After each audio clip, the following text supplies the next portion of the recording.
Čau, vítám vás ve studiu Pels Bicycles a dneska tady máme opravdu vzácnou návštěvu, protože k nám dorazila Zuzka Bernardová, což je účastnice olympiády, medailistka z X Games a první holka, která odjela na lyžích Rodeo 1080. Nie som medailistka z X Games. Chyba! A proto tady máme Zuzku, aby nám o tom řekla, ale Zuzka už se na lyžování na nejvyšší úrovni úplně nevěnuje, ale teďkom o to více chodí po horách, jezdí na kole a taky kreslí. A o tom všem se dneska budeme bavit. Tak tě tady vítám a rovnou se teda omlouvám. Ahoj, ďakujem za pozvanie. Dáme rozehřívací otázku, protože 100% vím, že Rodeo 1080 si byla první na světě, která z toho odjela. Jaký to byl pocit? Odjet jako world first. No, pre mňa to bol výborný pocit, pretože vlastne bolo to na takom evente Nine Queens, na ktorý som vlastne bola pozvaná medzi približne 10 ďalšími ženami z celého sveta, kde si každoročne teda vyberajú, koho tam pozvú. A prostredníctvom toho týždňa, na ktorý nás tam teda každoročne pozvali, tak bol urobený aj kontest pre fotografov, pre kameramanov a oni nám vlastne postavili obrovský hrad zo snehu. Naozaj na tom pracovali možno mesiac predom, robili na tom bagre a je to vlastne taká naozaj krásna stavba, ktorá sa nevidí len tak a v podstate nikde na svete takýto event, okrem tohto momentálne Nine Royals sa to volá, lebo už je to spojené aj s chlapmi. Takže nikde to inde neexistuje. A vlastne tým, že tam boli vynikajúce podmienky, tým, že naozaj tie skoky boli pripravené tip-top, že aj počasie prijalo, tým, že vlastne sme tam mali partiu ľudí, s ktorou sme jazdili často či po kontestoch rôznych a vydali sa v podstate celú zimu. A vlastne boli to baby, ktoré vždy boli nejakým spôsobom progresívne, ktoré posúvali ten šport vždy o niečo dopredu. Tak sa mi vlastne v týchto ideálnych podmienkach počas toho celého týždňa podarilo skočiť teda ten signature trick. Jo. A no, bol to super pocit, hej.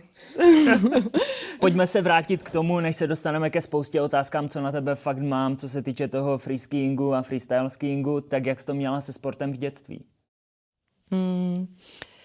No, ja som vlastne možno ešte v škôlke sa pokúšala chodiť na nejaké mažoretky. To je docela daleko. Povídej, omlouvám se.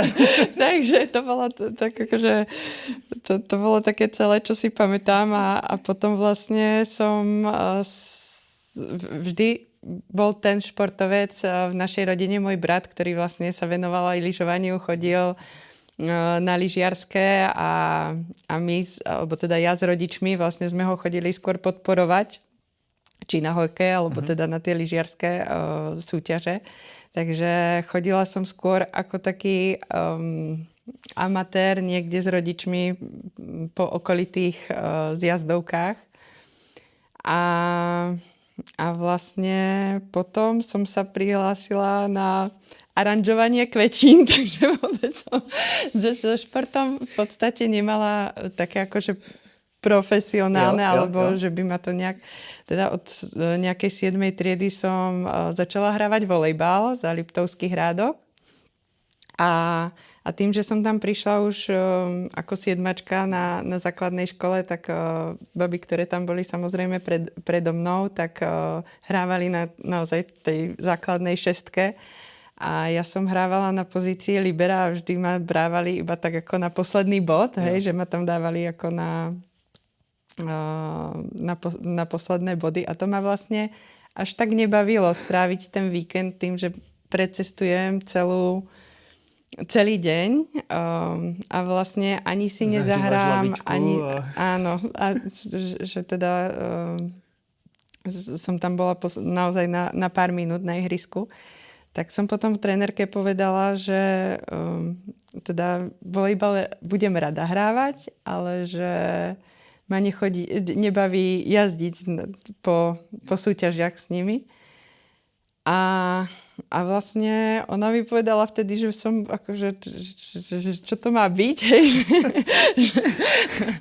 Že toto je asi moc ľudí v tej dobe nepovedalo, ale mňa to viac ťahalo potom k horám, že aj som vlastne už išla na strednú školu v tej dobe a zase, ktorá bola v inom meste.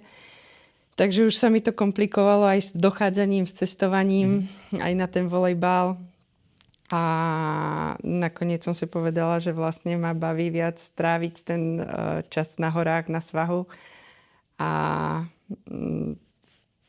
niekde akože na sídlisku som možno vytiahla skateboard, hej, takže som sa s chalanmi vozila v minirampe a chodila občas do skateparku.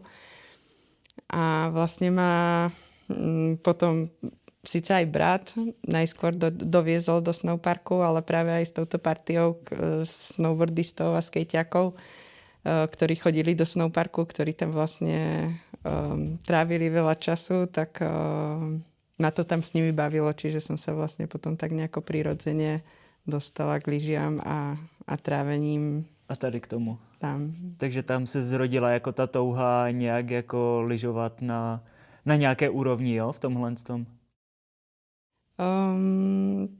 No vlastne to bolo... Ja som nikdy nebrala freesking ako niečo, kde budem na nejakej vrcholovej úrovni. Nikdy v živote ma to vlastne nenapadlo, keď som začínala. Lebo v tej dobe vlastne nás bolo možno 5 dohromady na Slovensku, ktorí sme to akože celkovo robili tento šport. Nejak prišla tá doba internetu v tej dobe a môj brat, ktorý odišiel aj do Anglicka zarábať, ako sa však vtedy chodilo, tak spoznal Lukina Mikulu, ktorý vlastne urobil Big Air na Novom Hrozenkove na skákanie do vody. A vlastne ma bavila tá komunita okolo toho a tým, že som sa vlastne na tom Novom Hrozenkove potom stretla aj s Čechmi, že sme chceli podporiť každú jednu udalosť, ktorá sa myhla okolo, alebo keď si nejakí kamoši urobili nejaký malý kontest niekde, tak samozrejme sme tam išli iba kvôli tomu, aby sme podporili či kamoša, alebo vlastne ten šport, aby sme ho možno ukázali ďalším ľuďom. A tak to nejak prišlo, že potom som začala vlastne do Čiech jazdiť na tieto súťaže, lebo tá komunita už bola väčšia. Potom zase aj do Poľska a už keď som vyhrávala akoby tieto kontesty menšie, tak potom som už išla aj do Rakúska a tak sa to nejako posúvalo, až prišla doba, kedy vlastne freestyleové lyžovanie začalo byť pod FISom, tým, že vlastne sa priradilo v Soči na olympiádu. No a začali sa zbierať ako keby na európskych pohároch body, aby sme mohli teda prejsť na tie svetové poháre, aby som sa kvalifikovala na olympiádu. No a tam to tak nejak potom začalo byť také, že už sme spadali pod nejakú organizáciu, ale tiež to bolo také, že no tak a kto bude tréner? No tak Murgy, lebo má vzdelanie hej, z vysokej školy a že naozaj, že chce sa tomu venovať a tak, hej, že tiež to bolo také viac punkové v tej dobe, ako myslieť na to, že ideme niečo robiť na vrcholovej úrovni. A máš nějaký právě takový ten moment, kdy jsi řekla, sakra, teď už je to vážné, teď už se tomu fakt věnuju na vrcholové úrovni a měla bych jako být nějaký profík nebo něco takového, nebo to fakt šlo tak jako pozvolně s tou flow? Tak Vlastne už asi možno tým, že sa mi darilo aj po tých ako keby regionálnych pretekoch alebo tých českých, poľských, hej, tak už som sa zrazu cítila to, že naozaj to chcem robiť, že jednoducho ma baví to, že môžem stráviť dni na lyžiach, môžem skúšať nové snowparky. Hej, a nešlo mi možno ani až tak o tie akože výhry, ako sa niekde dostať a vedela som, že možno keď aj obídem už potom pár nejakých tých pretekov, tak by mohli prísť nejakí akože sponzory. Jo. Tým, že v tej dobe vlastne v tomto športe nebol nik, kto by to financoval, hej, a naši tiež zase neboli takí, ktorí by si to akože úplne mohli dovoliť. Tak som hľadala možnosti, ako zarobiť na brigádach, hej, počas leta, ako sa dostať ďalej na tie hory. A potom vlastne som začala jazdiť pod Roxy, čiže som bola v týme Roxy a to mi veľmi pomohlo, pretože vlastne všetko oblečenie a vlastne v tej dobe vyrábali aj lyže, aj viazania, lyžiarky, čiže v podstate všetko som mohla mať od nich a tým pádom som mohla potom tie peniaze ďalej používať na cestovanie. Jo. No a vlastne takto nejak to prišlo, že už keď tam bol nejaký ten sponzor, tak aj ja som sa voči nemu trochu cítila zaviazano, že už to nebolo také, že úplne punk. Úplne free punk. Hej, ale už aj ja som si posúvala ako keby tie svoje méty, možno som si vyhradzovala nejaké ciele, že kde by som sa možno raz chcela pozrieť. Jo. Že kde by som možno chcela byť, že pozvaná alebo tak, hej, že už potom vlastne, keď sa to nejak zaradilo po tú Slovenskú lyžiarsku asociáciu, tak sme mali prostriedky možno aj na cestovanie zo štátu, teda zo zväzu. Takže sme sa zase prostredníctvom toho mohli dostať aspoň na nejaké súťaže práve, ktoré boli Európáky a Sveťaky, ale ja som to zase brala tak, že pre mňa to možno nebola ani taká výzva zvíťaziť, ale skôr sa niekde dostať a vyskúšať ten nový snowpark. A vlastne vycestovať ďalej, hej, za tým športom. Tyjo, pecka. Já se vrátím ještě o kousíček předtím, protože mě strašně zajímá, jak to právě bralo okolí a tvoje rodiče, protože dobře, tak vezmeme si mažoretky, aranžování květin, volejbal potom a teď najednou jejich květinka jde a skáče šílenosti prostě na lyžích. Jakože měla jsi tu podporu toho okolí? Všichni to brali v pohodě a rodiče s tím taky byli v míru? Hej, tí ma veľmi podporovali v tomto. Aj keď mamka teda, aj keď to nedala najavo, tak určite sa bála. Hej, ale tak ono to vždycky išlo akože od začiatkov, že vlastne začalo to mojim bratom, ktorého som nasledovala, čiže on s tým ako keby prišiel a zobral ma na tú prvú bedničku do Jasnej, kde som si vlastne vyskúšala a stále s nej padala, hej, bola to široká bedňa. Taká tá najzákladnejšia, ktorá je v snowparkoch. A najskôr však som ju prechádzala rovno, potom o 90 stupňov a pokiaľ som to ako keby nedala, tak som nebola ja sama so sebou spokojná, hej. A potom som vlastne aj spoznala akože tých kamošov okolo a tak, že tie prekážky išli tak plynulo postupne a nebolo to také, že hneď človek začne skákať nejaké obrovské triky. Skôr vždy to bolo, že menší skok, potom sme si to vlastne chodili skákať do Nového Hrozenkova, čo som spomínala, že tam boli tie letné kempy. A tam si myslím, že som možno odbúrala aj také trochu tie bariéry toho, že vyskúšať si to na tvrdých sneh, že aspoň tá rotácia vo vzduchu som si to teda mohla vyskúšať, ako sa točiť, ako si možno chytiť nejaké greby. A vlastne toto ma tak asi najviac posúvalo potom vpred. A proč to byly lyže? Protože ty si vzpomínala skateboarding, vlastně sama si jezdila na štvanici a takové, jsem viděl spoustu fotek. tak si jezdila na skateu, tak jak to, že si skončila u lyžích? Nikdy tě to netáhlo na snowboard? Ale tak to ja zase nemôžem povedať, že by som akože bola nejaký skater, to vôbec. To akože to skúšať si možno na sídlisku, hej, že skateboarding a voziť sa v minirampe a tak aj na Štvanici, už keď som teda potom popri vysokej škole chodila na Štvanicu, kde bol super bazén, teda drevený, rýchly. A nebolo to tam tak ako na betóne. Tak som sa rada previezla, ale nikdy to nebolo akože také moje, že neviem, taká priorita, alebo nikdy to jednoducho... Mala som to rada, mala som tú komunitu rada, presne tých snowboardistov, surférov a skejťákov, ale tie lyže jednoducho... Proste vyhráli. Vždy sme sa práve s tými snowboardistami tak betlili, že kto je lepší, či lyžiari, či snowboardisti a podpichovali medzi sebou. Nikdy jste teda neskoušela ani snowboard nebo něco takového, jakože na svahu nebo právě v snowparku? A tak akože mala som, ja neviem, možno 4-krát obutý snowboard, že preto, aby som si to vlastne vôbec vyskúšala, hej, že sme to s kamošom vymenili za lyže. Ale nikdy ma to tak nejako nechytilo, ani vlastne nelákalo tým, že možno na tom skate, že sú tie nohy voľné a na tom snowboarde sú pripnuté, tak nedávalo mi to asi takú voľnosť.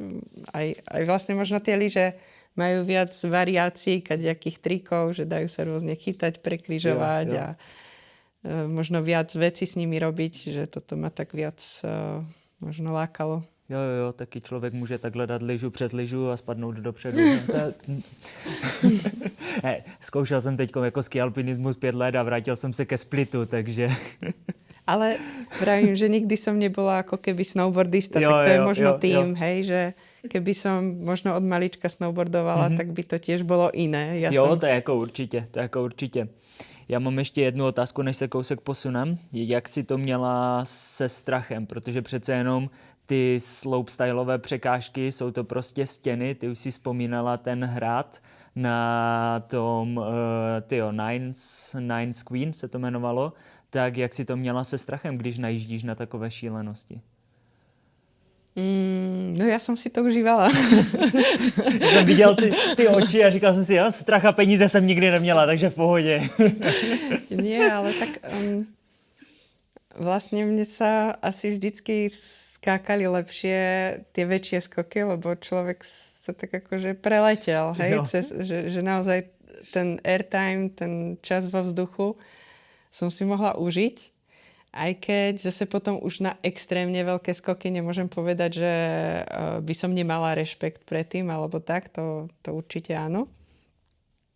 Ale keď bol príjemne dobre postavený skok, dobre šejpnutý, malo to prudký dopad, tak som mala rada akože dobré veľké skoky, no, že pro lajnu skokov, nie medium. Jo. A kdybych to měl třeba vztáhnout, trošku odskočím, tak já nevím, třeba na kole měla jsi někdy jako podobný pocit, že třeba bys vjela na nějaký skok a bylo by to jako podobné, že jsi tam přenesla tu zkušenost z těch lyžích? Nebo na kole se radši držíš při zemi? Ja sa kola bojím skákať. Akože s kolom sa naozaj bojím skákať. To mi príde také, že zatiaľ dosť unreal. Jo. A ako povozím sa rada v lese, alebo tak, ale zatiaľ skoky som si netrúfla na bicykli vôbec. Jo. Pojďme zpět ještě k těm lyžím. Jak vypadal takový den pro freeskiera? Z čeho se to skládalo? Jak se na to vlastně trénuje, na tohle? No, vlastne profi deň. Tá sezóna nám väčšinou začínala už na jeseň, kedy vlastne začínala väčšinou na ľadovcoch, buď Štubaj, alebo Kaunertal, Intertux, kde boli postavené v podstate prvé snowparky sezóny. A vlastne chodili sme teda trénovať tam, potom v potom už keď bolo moc zima na tých ľadovcoch, keď už to bolo naozaj že tvrdé, tak väčšinou tie snowparky tam búrali a začínali stavať snowparky menšie strediska, ale tým, že bol december, tak v podstate ešte nebolo všade dostatok snehu na to, aby tie strediska boli tak vysnežené a aby to vlastne vôbec podporovali, lebo väčšina stredisk chce najskôr vysnežiť z jazdovky tým, že má väčšie príjmy teda z normálnych lyžiarov ako naozaj obrovské kopy snehu na dopady a na náš snowpark. Ideálne podmienky boli vlastne v decembri v Amerike, takže sme väčšinou akože už jazdili do Ameriky tým, že nám tam začínal prvý svetový pohár a išli sme tam teda o pár týždňov skôr, čiže tam sme trénovali. Potom sme od januára väčšinou do toho marca mali svetové poháre, ktoré boli vlastne tak akože kadejako väčšinou po Európe alebo po svete, hej, že z tej Ameriky sa väčšinou prelietalo potom zase do Európy a tu boli Švajčiarsko, Taliansko, Rakúsko, Norsko, Švédsko. Niekedy to bolo aj trebárs Ázia, hej, alebo Čína, alebo niekde úplne inde, ale vlastne to gro väčšinou teda bolo po Európe. No a potom, keď už bola jar, tak väčšinou to bolo také akože príjemné už si zase trošku potrénovať možno nové triky, možno sa tak ako trošku ustáliť v tom cestovaní, čiže buď sme chodili do Švajčiarska, do Laxu, kde je podľa mňa jeden z najlepších snowparkov, alebo som mala pozvánky na také eventy práve ako ten Nine Queens. Jo. Alebo už to boli filmové projekty, alebo proste také akože posezónne. Takže stále sa vlastne lyžovalo až v podstate do mája. A júl bola taká príprava v podstate kondičná, hej, že tam som či už bicykel, alebo posilovňu, lebo predsa len tie nárazy na snehu treba trošku naposilovať či nohy, alebo ramena, alebo čokoľvek, aby malo telo potom z čoho brať. No a potom sa nám už vlastne v auguste začínal ďalší sveťák na Novom Zélande alebo v Čile. Jo. Takže sme vlastne cez polku sveta zase lietali za snehom. Za snehem vlastne. A september bol teda ešte taký trochu oddychovejší na aktivity iné. Takže vlastně 3 měsíce nějaké přípravy a potom skoro 8 měsíců prostě pryč, nebo 9. Tak, no. Ty kráso. To je... A zní to nádherně, jako zase uvidíš půl světa, nebo spíš celý svět v tomhle tom a asi toho hodně prožiješ. Máš nějaký jako vyloženě highlight, který bys mohla říct, že si na něho vždycky vzpomeneš, jestli to je právě olympiáda, jestli to je X Games, jestli to je mistrovství světa. Máš nějaký závod, který se ti fakt jako vril do paměti a vždycky si řekneš jako jo, to je on?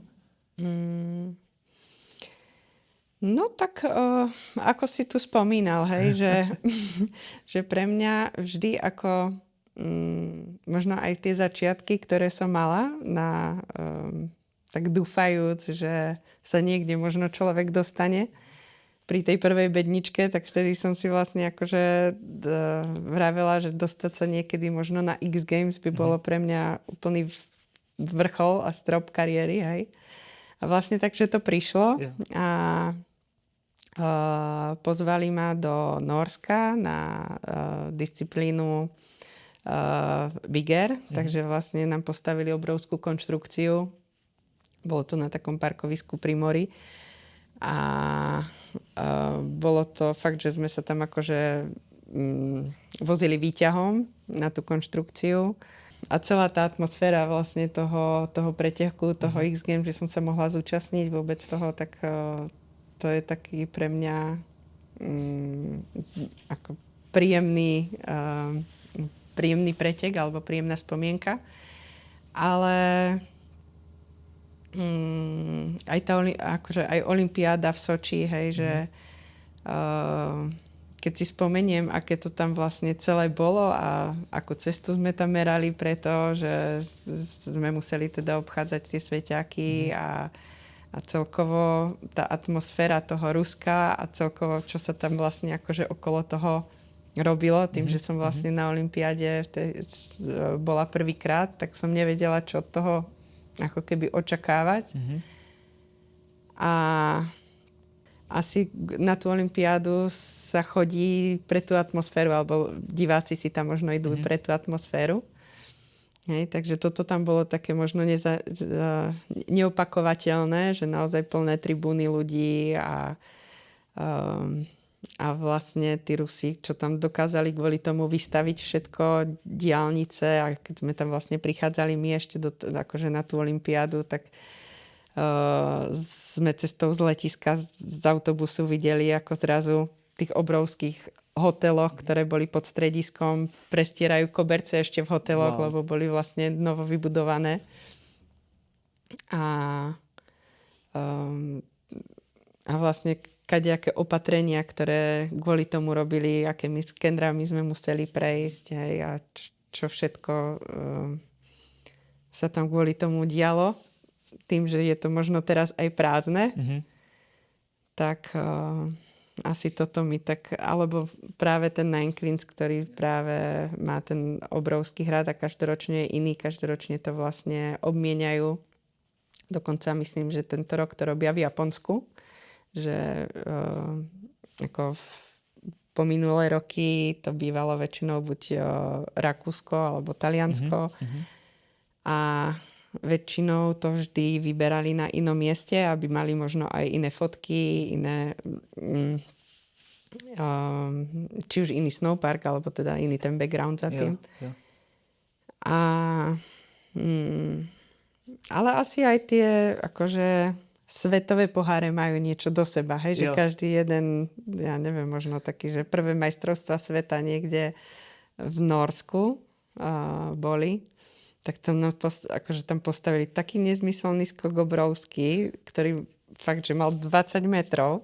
Máme fakt, že takú fotku, že kamož je ten takýto maličký vo vzduchu. Ja sa stojím pri tom skoku. Ale zase sú to aj tie lokálne kontesty, alebo že ktoré napríklad tuto taký jeden z najväčších, ktorý sa organizoval v Česku, bol Red Bull Tricky Roulette. Tak tam som vlastne bola ako jediná baba pozvaná na tiež obrovský skok s gebom. Takže to sú tiež také neopakovateľné zážitky s dobrou atmosférou a možno aj špindly, spring session, čo niekedy bývali. Takže prostě hromada těch mikrozážitků tvoří ten prostě nádherný celek, co z toho celého byl. Tak. To asi úplne chápu. Že všade, kde sú vlastne akože dobrí ľudia, kámoši, ale zároveň aj možno, keď tí kámoši nie sú, tak nahradia tie zážitky zase niečím jiným. A vlastně ty jsi měla jestli se nepletu, tak je na 2018 olympiádu a ty jsi měla nějaké zranění kolena nebo něčeho? Áno, ja som sa vlastne kvalifikovala aj do Koreji. No, ale ja som mala rameno som mala. Takže som nakoniec nemohla ísť. Zpětně, jakože já vím, já jsem k tomu četl nějaké jako příspěvky, že si uvažovala, jestli jo nebo ne. Zpětně toho lituješ nebo ne? Když se takhle blbě jako zeptám. Ja som vlastne v tej Koreji bola ten kurz vyskúšať rok predtým, lebo sme tam mali presne na tej vlastne olympijskej trati rok predtým, tým, že si to testovali, bol to test olympijský event, tak som si to vlastne mohla a mala možnosť vyskúšať. Takže možno preto až nie som taká akože sklamaná z toho, lebo v tej Koreji som bola, vyskúšala som si v podstate tú trať. A aj keď samozrejme to nepotešilo, však asi každý športovec, ktorý by možno ktorý robí niečo preto, aby sa tam dostal, tak mňa to nepotešilo teda, že som tam nemohla ísť. No a robila som vlastne všetko preto, aby som sa tam teda dostala. V decembri som mala operáciu, alebo teda začiatkom decembra. Takže celý december som vlastne chodila ešte s rukou, ktorá sa nemohla ani pohnúť. A tým, že to bola vlastne moja druhá operácia už ramena, tak som už bola taká možno aj opatrnejšia voči tomu, že nechcela som naozaj to zdravie prestreliť a v januári, alebo teda už koncom decembra som začala chodiť na rehabilitáciu v Prahe. Vlastne s tým mi vtedy pomohol Red Bull, ktorý tam mal Jakubák, fyzioterapeuta. A vlastne tým, že som mala ako keby celkom veľkú podporu zo štátu v rámci olympiády a v rámci toho, že som vlastne sa umiestnila dobre na svetovom, teda na majstrovstvách sveta, tak som si vlastne mohla tú regeneráciu naozaj vymyslieť tak, ako by som chcela. Hej, že... Jo. Takže som naozaj makala na sebe. Každý deň som proste chodila na rôzne fokusované vlny a kryokomora a do toho fyzio. Hej, a robila ako keby všetko preto, aby som sa naštartovala, aby som teda mohla odísť. No a niekedy v polovici januára som teda už reálne začala chodiť akože na zjazdovku s tým, že sa skúsim aspoň trochu rozlyžovať. Mm-hmm. No ale začiatkom februára sa vlastne už odchádzalo na olympiádu a ja som sa musela rozhodnúť, že či teda idem, či nejdem. A potom som sa nakoniec teda rozhodla, že nie, lebo to by bolo pre mňa naozaj nastúpiť na olympiádu s tým, že sa tam idem rozlyžovať na skoky. Bolo pre mňa dosť nereálne v tej situácii, ktorej som bola. Čiže už som ako keby lyžovala, ale netrúfala som si so stavom, ktorý som mala, ísť na 20-metrové kikre. Jo, jako asi to úplně chápu v tomhle tom, protože vlastně teď jsme to viděli na té olympiádě, jak tam odjela Lindsey Vonová jako klasický sjezd Super G a taky si myslím, že možná toho jako lituje, že tam nakonec odjela a teď musí řešit to, co řeší vlastně, protože ona se tam úplně rozsekala a taky tam jela jakože s tím, že se jede rozlyžovat. Hej. Takže... Ako bolo to pre mňa taký tiež, že trochu aj nátlak, lebo potom zo strany možno buď zväzu, alebo hej, že každý vravel, že tak poď, uvidíš, že či sa akože rozhodneš sa na mieste. Jo. Hej, ale zase rozhodovať na mieste som sa úplne nechcela, lebo to už človek musí cítiť asi predom, že či... A nechcela som si urobiť z toho úplný výlet. Tým, že podľa mňa už keď človek ide na olympiádu, možno, že aj chce ukázať trebárs, čo v ňom je, lebo však tá medializácia toho všetkého a tým, že to každý sleduje a tak už človek nechce ísť na polovičný výkon, ale skôr naozaj tam skočiť to, čo reálne vie. Jo. A ja som si to momentálne v tej mojej pozícii akože nevedela predstaviť, takže som tú miestenku odmietla. Pojďme dál. Pojďme teďkom na tom, jinak domluvili jsme se před začátku podcastu, že to nevadí, jenom ať to víte, ať mě tady nehejtíte, že mám nějaké otázky, které jsou nepřístojné. Pak si měla vlastně úraz, který ti podle mě asi zkrátil kariéru víc, než bys chtěla. Co se ti stalo? No, mne to vlastne... Ja som prišla o oko, ale prišla som vlastne o to oko až na materskej. Ja som bola fotiť jeden event pre jednu nemenovanú spoločnosť a v podstate oni mali ako keby paintball v rámci športových hier. No a už sa vlastne ako keby skončila hra, dohralo sa, už v podstate jeden z nich vykrikol, že či je ešte teda niekto na druhej strane. Nikto sa neozýval, tak už jeden začal odchádzať z ihriska preč. Ja som vlastne nestala ani v ihrisku, stala som úplne mimo toho ihriska. No a ešte som si vlastne chcela urobiť fotku tých účastníkov, ktorí vlastne odchádzali preč. Tak som si zdvihla štít, ktorý som na hlave mala a teda, že im urobím fotku ešte v oblečení, no a v tom mi pristala gulička v oku. Takže vlastne takýmto spôsobom som prišla o oko, no. Co bylo těsně potom? Jaké byly ty pocity? Jak jsi to ucítila, že to vlastně ta kulička přistála? No... Dá se to vůbec popsat? Já No, nedokážu si to představit, víš? bola to akože tým, že som vlastne zavrela to oko hneď a videla akože tým, že sa tam akoby rozprsla ešte tá farba, tak som nevedela, že či je to teda tou farbou, alebo či vlastne nevidím, alebo ja som vlastne ešte myslela v tej dobe na moju dceru, ktorá mala 7 mesiacov a ktorú som vlastne ešte kojila v tej dobe a vlastne vedľa ihriska ma čakal môj otec, ktorý teda prišiel s tou dcerou, aby som jej dala najesť. A ja som v prvom rade teda myslela na to, že som im povedala, že počkajte, ešte si urobím pár fotiek a za 5 minút jej teda prídem dať najesť. Jo. Hej, takže som možno myslela v prvom rade ako keby na ňu. Nie možno na seba, ale tak potom vlastne, keď som prišla do nemocnice, tak ma dali na MR-ko a tam som začala zvracať už cestou naspäť. Zistila som, že vlastne už tak akože moc dobre nevyzerá pri tom príjme, kedy mi doktorka dala podpísať papier, že v prípade, teda, že v prípade, že by sa akože niečo nepodarilo, alebo tak, že by mi vlastne museli ako keby oko vybrať.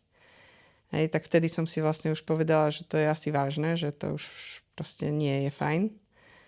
No a potom vlastne som mala operáciu, ktorá trvala asi 3 alebo 4 hodiny, kde mi vlastne dávali preč z oka farbu a nakoniec teda to moje oko zachránili, hej, že nemuseli ho vybrať, takže svoje oko tam mám. S tým, že teda sa poškodila sietnica a na oko nevidím, čiže musela som si dať na ňo také sklíčko v podstate, ktoré vyzerá ako kontaktná šošovka, ale je z tvrdšieho materiálu. Jak to potom bylo dál, nebo spíš jak dlouho se s tímhle stavem učila žít? Jestli se to dá vůbec naučit? No, bolo to také, že dlho, no nie, že dlho, dokým mi to vlastne prijal mozog, vôbec to, že vidím na iba jednu hemisféru, tak to trvalo približne pol roka.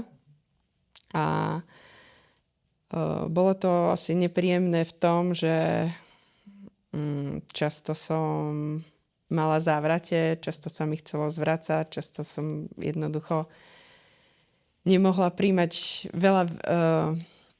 veľa podnetov naraz. Napríklad, ja neviem, obyčajný obchod mi robil veľmi, veľmi zle, kde boli všade cedulky, rôzny tovar, hej, že sa mi krútila hlava, musela som z neho do pár minút odísť. Ale takisto to boli možno skreslenia terénu, ktoré som videla úplne inak ako pred zranením. Čiže som sa musela naučiť naozaj, kde je...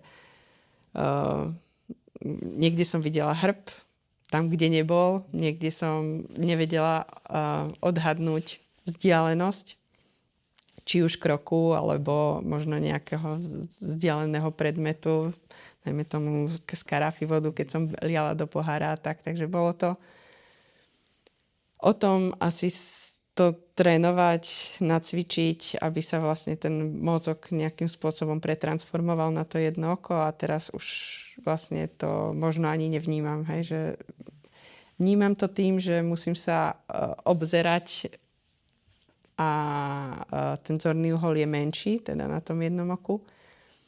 Ale už také problémy, ako som naozaj mala ten prvý rok alebo prvý pol rok, tak je to už v podstate normálne teraz. Tam vlastně ani nebyla žádná možnost, že by se po mateřské asi mohla vrátit jakoby na to slopestyleové lyžování a dělat to, co si dělala. No, to som si ani v podstate nevedela nejako predstaviť, že jednak už som možno akože s tým okom som si to naozaj nevedela predstaviť, že tým, že som prešla takúto cestu, tak ani som na to nepomyslela. A jednak vlastne aj tie dve deti, ktoré som mala, tak už tiež by som si to možno nevedela predstaviť 3/4 roka byť niekde vo svete a mať dve deti doma. Takže možno aj tie deti mi dosť pomohli s tým, aby som sa vlastne ako keby s tým rýchlejšie vysporiadala a žila možno viac pre ne. Alebo... Jo. Máš teď nějaké, nebo spíš jak jsi na tom teď, máš teď nějaké věci, co jako nemůžeš, co si třeba jako musíš odepřít z toho života kvůli tomu? No tak som už taká opatrnejšia vo veľa veciach. Neviem, či to prichádza s vekom. Počkej, to je styl young, ne? Furt. ale áno, je. Že aj teraz som si možno ešte dorábala predsa len kurz freestylového trénera pred pár týždňami a vlastne niektoré napríklad rotácie doprava alebo na switch, hej, že mi robili problém reálne. Takže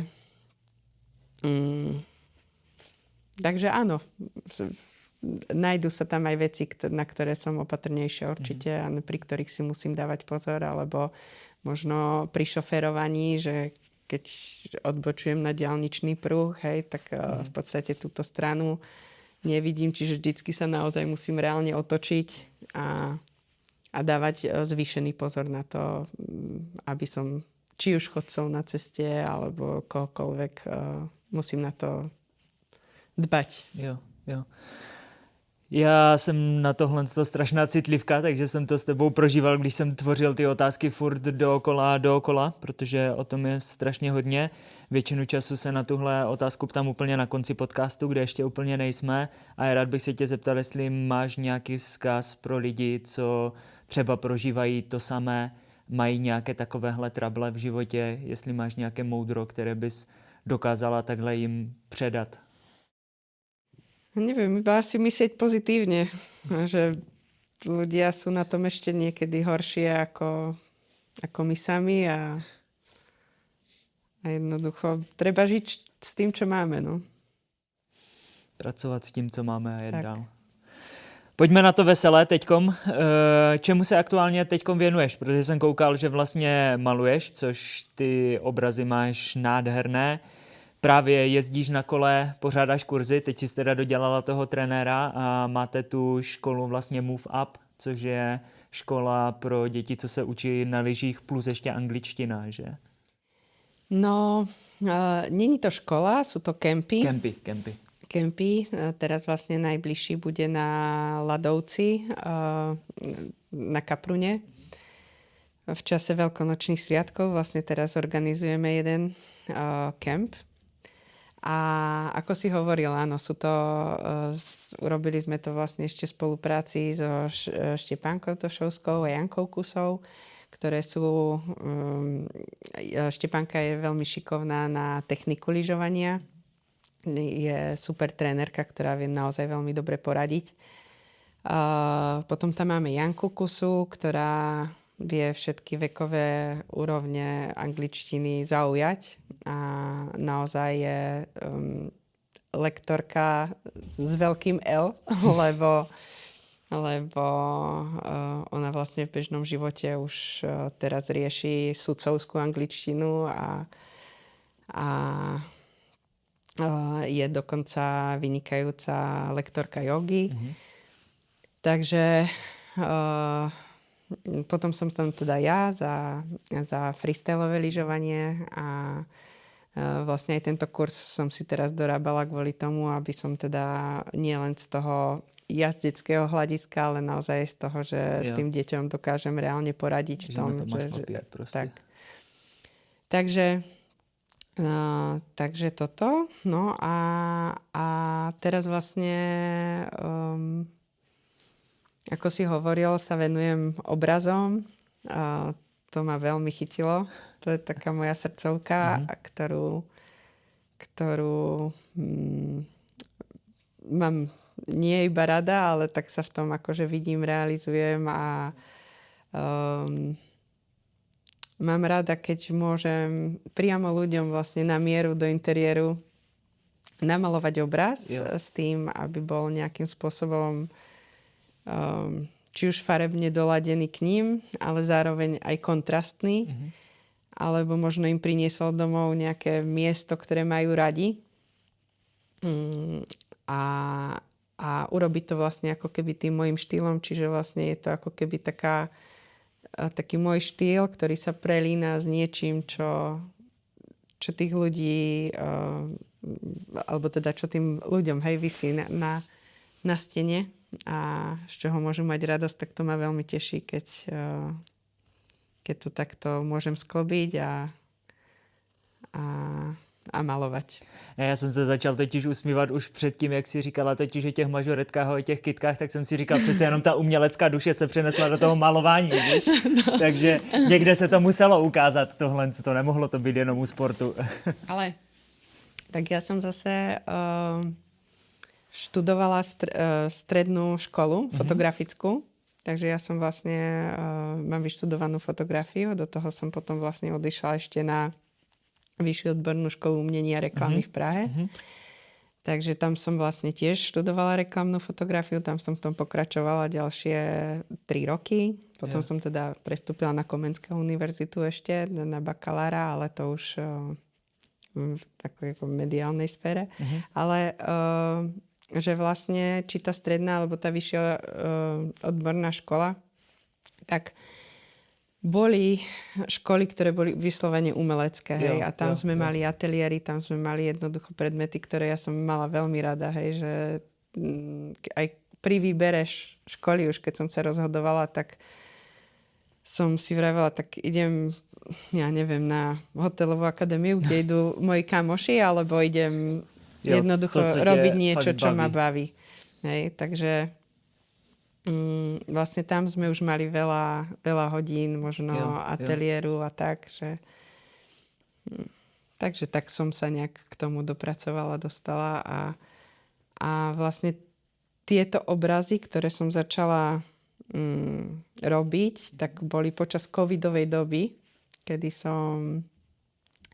sme vlastne sa presťahovali do Zlína, alebo teda s manželom sme to vždycky tak striedali, že Mikuláš a Zlín, že sme mali vlastne 2 stanoviská, kde sme bývali a vlastne tým, že počas covidu sme mali lepšie zázemie v Zlíne, tak sme prešli do Zlína a zrazu sme tam boli 3 mesiace, nemohli sme vycestovať a ja už po tých 3 mesiacoch som naozaj išla v aute a hľadala som hory, že kde sú.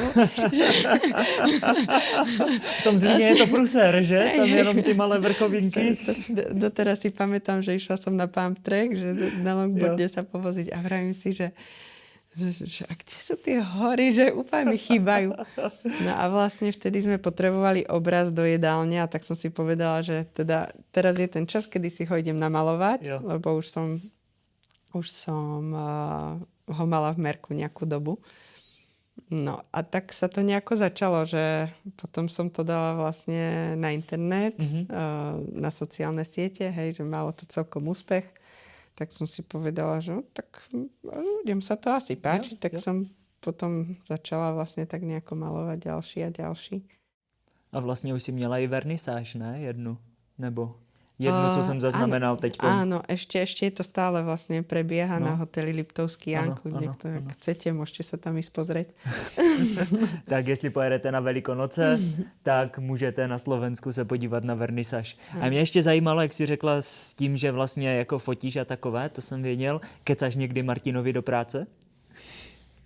Nie. Ne? Radši se o tom nebavíte, jo, doma? Nie, tak on, Martin, to, čo robí vynikajúco a predsa len tá kamera je úplne iná ako to fotografia. Možno on má veľmi dobré umelecké oko a niekedy aj často lepšie ako ja. Hej, takže nemám mu prečo do toho kecať. A tomu nemůžeš říct, ne? Takhle, protože potom by si mohl něco víc myslet. Ne, pojďme se podívat ještě z té umělecké části na tu cyklistiku, protože ty si vlastně jezdila teďkom skoro rok, se dá říct, na Růžovce, na Pelsu, na Ročku. Tak jak se ti na tom jezdilo, na našem kole? Joj, to som si veľmi obľúbila. A naozaj. nemusí říkat jenom ty dobré věci, jo, samozřejmě. Ale akože fakt, no, jednak čo ma zaujalo, tak ako každá žena proste dizajn, hej, Rozumím. rúžový bicykel. ale nie je fakt, že teraz ako som posledný rok vlastne strávila viac času na Liptove, tak podľa mňa ten gravel je na tieto cesty úplne najlepší, čo tam môže existovať, lebo naozaj tam jednak či sú rozbité cesty, Rozumím, cyklochodníky, alebo predsa len sú to úseky, kde sa dá ísť aj cez les, aj potom zase po klasickom asfalte, hej. Tak všetko to tak ako k tomu bicyklu Svadělo. hej, zvadilo, že to bolo ako super ideálny bicykel vlastne do týchto podmienok. A tým, že som bola vlastne ešte na materskej, tak som Aničku mala už v škôlke pár mesiacov, tak som mala možno na to aj trošku viac času a naozaj som ten bicykel si mohla užiť trošku viac. Takže si vždycky hodila Aničku do školky, pak si šla projet, jo, a pak vyzvedla. No, tak nejak, áno. Pěkně. Ale tak ja zase nie som až taký extrémne veľký cyklista, že predsa len, keď to moje okolie pozorujem, že koľko kilometrov majú v nohách najazdené, tak ja som oproti ním nič. Ale baví ma to. Jo. Já říkám, že to není o kilometrech, to je o pocitu vždycky, takže myslím si, že to je lepší než kilometry. Ten čas tam strávený. A pojďme ještě k takové poslední otázce, co tady mám, protože my jsme vlastně loni udělali velký rebranding značky, vyměnili jsme reálně barvy, vyměnili jsme loga a tak dále. Ty jako vlastně grafička, umělkyně, tak jsem se chtěl zeptat na tvůj názor na tohle. No, mne sa to veľmi páči a vlastne ja mám ešte Pels, starý bicykel asi, ktorý som mala, ja neviem, 15 rokov dozadu, ktorý som si kupovala, taký ten klasický krosový bicykel, čo sa kupovalo. Tak vlastne na takom som jazdila, lebo teda doteraz ho mám a úplne som bola šťastná a nadšená, že som toho starého Pelsa mohla vymeniť. za túto rúžovku krásnu, dizajnovú. A myslím si, že celkovo akože tvári, farby, že všetko sa tak posunulo dopredu, zmenilo, že veľmi super napreduje táto značka. Já se obávám, že všechny, co si zveme, tak jsou nuceni říkat, že se jim to líbí, ale... Ne, samozřejmě se mi to taky líbí. Zuzi, já už jsem vyčerpal všechny otázky, já ti strašně moc děkuju, že jsi k nám zavítala, že jsi k nám přijela a mohli jsme si popovídat. A teďkom přijde ta otázka nakonec ještě jednou, pokud bys měla něco vzkázat nakonec, nějaké moudro, cokoliv, čím se teďkom řídíš, tak to můžeš říct právě teď. No, to si mi dal ťažkú otázku. To je nejhorší z celého toho, že? Pokud nic nemáš, samozřejmě můžeme vynechat a můžeme to ukončit. No, tak ja v prvom rade ďakujem, že ste ma pozvali, že som tu mohla byť a že sme si tiež mohli popovídať spolu. A asi by som iba odkázala, že sa bavte tým, čo robíte a nerobte nič na silu v živote. Sportujte a neberte ten život moc vážně. Nic jiného nás nezbývá. Tak jo, ještě jednou ti strašně moc děkuju. Děkuji vám, co jste tady doposlouchali až do konce. A my se budeme loučit. Mějte se a uvidíme se zase někdy. Tak jo, čau. Ahoj.